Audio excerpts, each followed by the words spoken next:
Welcome into this special North Dakota State Bison Facebook Live event previewing the 2017 Summit League Outdoor Championships, coming right here to Schlanzer Track Thursday, Friday, Saturday this week.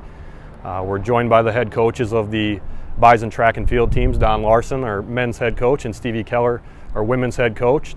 Guys, events get started Thursday morning. It's going to be a long 3 days, but a fun 3 days out here.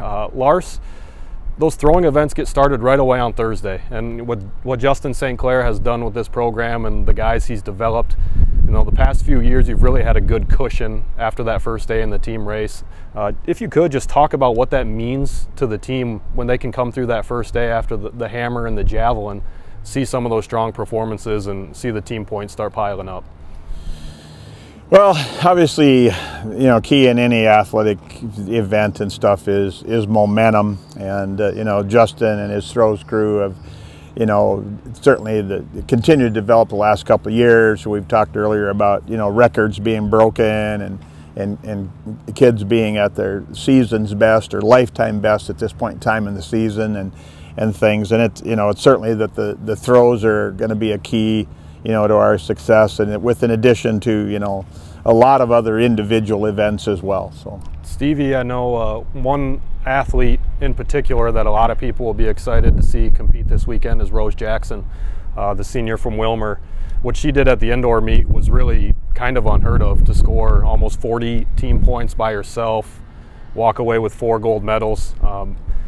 Obviously, she'll have an impact on the meet if things go well this weekend, as you expect. But what does Rose do for your team in terms of elevating everyone else around her? Yeah, I know. Rose is a great competitor. She kind of thrives off competition, and her teammates see that. You know, she'll do a number of events over the weekend. She'll start off with the heptathlon, and you know, by the time that event's over with, she'll have 7 events down, and then the rest of the meet is basically starting beside the events that happen on Thursday. So I think the kids kind of feed off of that, looking at Rose as somebody that's going to come back and be able to help the team out, help them win the championship.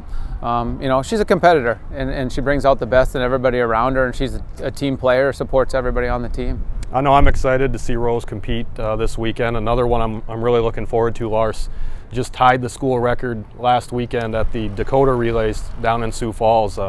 Landon Yoakum from Bismarck Century, probably the top sprinter in North Dakota high school history, a kid who decided to stay home and be a Bison. How has he developed in the last 3 years, kind of as not only as a sprinter to get to the point of that school record, a very tough school record, but also as a kind of a team leader? Yeah, obviously for Landon, go to Howard Wood. He was the Howard Wood champion as a senior in high school, and things. Actually, he ran faster than the collegians did that year, so we figured fortunate enough that we recruited the right student athlete.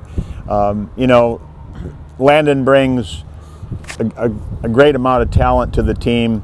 You know, his work ethic, I think other kids feed off that type of thing, and we're just fortunate that you know, we're hosting the meet, and you know, kids are, I think, ready to go. Stevie, in the throwing events, I know we talked about it a little bit on the men's side, but really looking for big points from the women in the throwing events. NDSU has the top 5 athletes in the league in the hammer throw, 5 of the top 6 in the shot put. What is their secret? You know, I don't think there's really a secret out there. I think it's just a lot of hard work by those student athletes, a lot of hard work by Justin, our strength staff. They do a phenomenal job preparing the student athletes for competition. You know, and for us it's huge to be able to start off with the hammer throw and be able to put some points on the board, and then the javelin on Thursday, and then come back with the shot and the discus. And a lot of these kids will compete in all 3, if not 4 of the events. And that's rare to have a kid that can score in 3 throwing events or even 4 throwing events. And you know, it's a very talented group, and they continue to thrive off of each other and break school records and push each other each day in practice. And I think that's why they're so successful, is just you know, they surround themselves with great competition within their practices. Now back to Lars. Stevie just touched on it there with the kids competing in multiple events. I know one thing that has always kind of been special at North Dakota State is the way we performed in the decathlon over the years. And we've got a handful of athletes who will, you know, probably 6 guys or so who will compete in the decathlon and then come back on Friday and Saturday, try and get more team points in other events. Yeah, I think you're right. We've been very fortunate that we've had a long list of quality athletes, this guy included, when you go back to the history of the program. And you know, there takes some uniqueness in coaching of the multi-eventers. It isn't just sticking a kid into a bunch of events. And when, you know, Stevie obviously had a long history of coaching our multi-eventers, and we stepped into the role of head women's coach. And Stevie knew Dan Goris from previous years, and we were able to bring Dan in, and then just to continue that tradition of, you know, not only competing in the multi, but actually recruiting kids specifically for the multi-event. And there's no question that you know, the multi-event, well, everything is a you know, key to the success of our program. Again, the Summit League Outdoor Championships coming to Fargo this Thursday, Friday, and Saturday.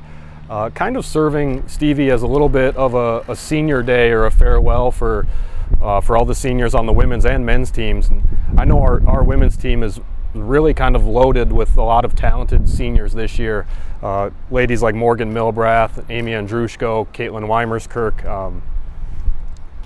What does it mean to you to allow them to have this final conference meet on their home track, to be able to do it in front of their friends and family, and what are you expecting to see from them this weekend? Yeah, I mean, it's great for them to be able to finish out their career, their conference career here at NDSU. You know, and they love competing here. It's a great facility, and I would expect them to come out at a high level and compete. You know, they've been in pressure situations over the years at conference meets, and a lot of them are NCAA qualifiers. So, I mean, they have a lot of their season left, but to cap off the conference, their senior year of the Summit League, and to go for, you know, 10 in a row outdoors, and for them to be undefeated is something that not a lot of people can say. Is, you know, I never lost a conference tournament or a conference meet and things. So they know what's at stake. I mean, they're great leaders. They've brought the young kids up well, and they'll continue to lead through the rest of the season. Final question for you, Lars. I know you're not going to like it, but I'm going to ask it anyways.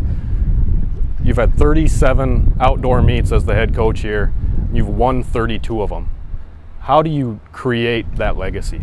How have you been able to do that at NDSU? Well, you know, tradition doesn't hurt you. There's no question about that, in that, you know, you develop a tradition, and some kids will migrate towards programs that breed success.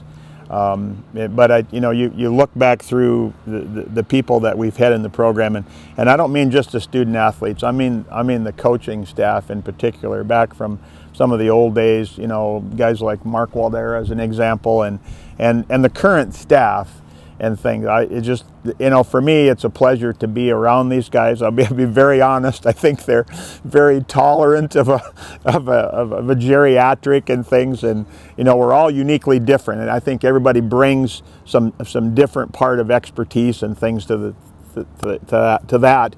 And but again, it boils down to having the right student athletes, the right coaching staff, and the support staff behind them that blends itself to having the opportunity to have success.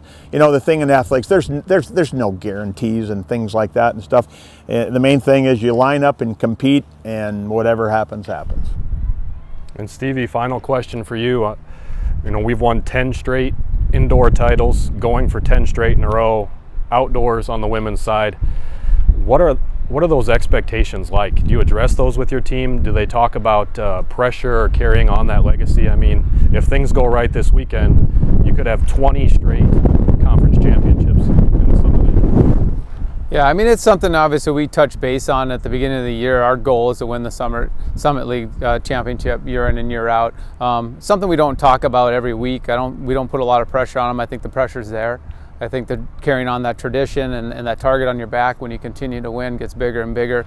You know, our conference is getting better every year. Our team is getting stronger. I mean, to pick 32 people for our outdoor team, we had to leave people at home that would score points. You know, so it comes down to a very competitive team. Who's going to score the most points? And it isn't just about making the conference team anymore for our team. It's about who can score. And that's a big thing. I think the girls understand that. They know that, hey, I'm on this team and I'm expected to go out there and compete at a high level and do what I can for my team to win. There you have it, the Bison women going for their 10th consecutive Summit League outdoor title, the men going for their 8th in a row and 9th in 10 years. It all starts out here Thursday morning. It runs Thursday, Friday, Saturday, Schlancer track on campus. come out and support the Bison. I know we'll have a lot of alumni and former athletes here, both volunteering, working the meet as officials and such, and we're so excited to see those North Dakota State track and field alumni come back, and we look forward to seeing you this weekend out at the track.